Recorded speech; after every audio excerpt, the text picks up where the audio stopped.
Hello everyone, and welcome to my Sister Wives Today channel.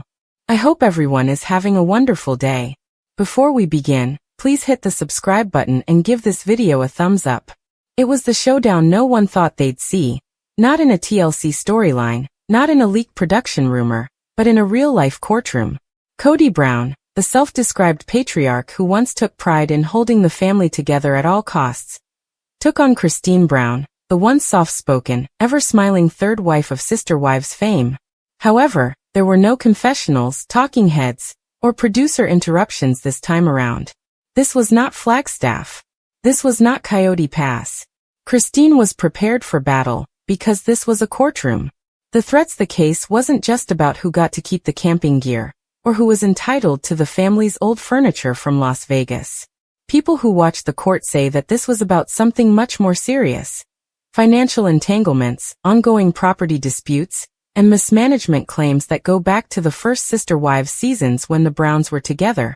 For years, fans had speculated about the messy finances behind the picture-perfect plural family image. There were rumors of loans secured by Coyote Pass land, unpaid property taxes, and concerns regarding the equitable distribution of TLC funds among the wives. Now, at least part of that speculation was being dragged out into the light. In addition, Christine, who famously packed up and left Kody in 2021, asserting that she deserved better, was about to record all of her complaints. Christine's entrance, calm, poised, and ready. Christine showed up early on the hearing day. Witnesses described her as radiant but serious, wearing a tailored navy blazer, hair pulled back in a no-nonsense bun, and carrying a stack of documents thick enough to make any lawyer nod in approval. She didn't come to make a scene. She arrived to win. Kody, on the other hand, showed up late, striding into the courthouse with that familiar swagger, hair loose around his shoulders, wearing a leather jacket that looked more motorcycle club than legal proceedings. He looked like he owned the courtroom when he looked around. But the people who were there say that he lost his confidence when they saw Christine already seated at the plaintiff's table and quietly looking through her binder. Opening salvos. Christine's attorney wasted no time setting the tone. They meticulously outlined a timeline of events, including the joint assets they had acquired during their spiritual, but not legal, marriage, Christine's contributions to the family's income, both on and off camera, and the various ways she claimed Kody had directed resources toward Robin's household while leaving others to fend for themselves, among other things. Kody's lawyer tried to frame the case as a misunderstanding among family members, but the judge, a sharp-eyed woman with decades on the bench, cut in with a pointed question. Mr. Brown, are you implying that these financial records are false? The pause was deafening. Kody moved around in his seat. Well, I think there is some missing context, the judge stated bluntly, then provide it. It's Christine's turn to talk. It was over when Christine took the stand. She explained clearly and calmly how funds meant to support all of the Brown families mysteriously ended up paying for only Robin's family's expenses. She talked about conversations in which she felt like she had to be patient, while Robin's side got all the resources. She even talked about the now famous moment when she told Kody she was leaving and how, a few weeks later, she found bank transfers she hadn't authorized. Her voice never wavered. She wasn't there to cry. She was not present to shout. She came to demonstrate. Fans following the case on social media were quick to comment. Christine is currently delivering masterclass energy. In court, this is how to deal with a narcissist. At Brown Tea Spill, a Twitter user Kody's cool goes down the cracks were visible by noon. Kody, who had begun the day with the usual bravado, started interrupting his attorney and muttering under his breath while shaking his head. At one point, when Christine's lawyer introduced a spreadsheet showing expenses for a luxury RV trip taken exclusively by Kody and Robin, allegedly paid out of a joint account, Kody slammed his hand on the table. That is misinterpreted, he yelled.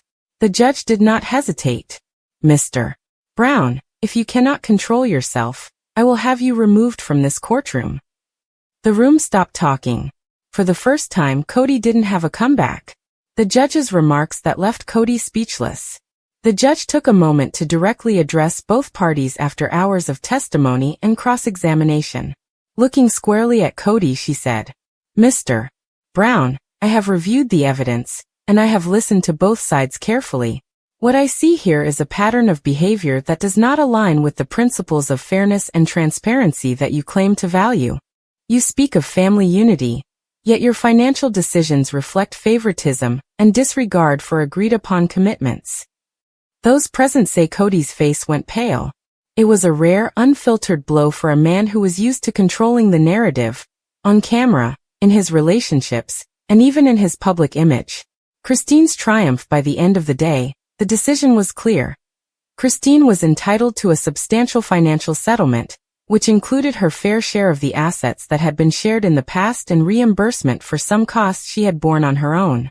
The judge also ordered a formal audit of the Browns' shared accounts from the last 5 years, a move that could have ripple effects far beyond this case. Christine held her head high as she left the courthouse. No weeping, no boasting, just a quiet smile that said everything. She had fought, she had endured, and she had won. However, Kody took a side exit to avoid reporters and left. For the first time, the man who had established his reputation by presenting his side of the story was silent. The reaction of fans #TeamChristine became a Twitter trend in a matter of minutes. Breakdowns of the day's events, amateur legal analysis, and memes celebrating Christine's victory flooded Reddit threads. "This is karma in real time," one fan posted.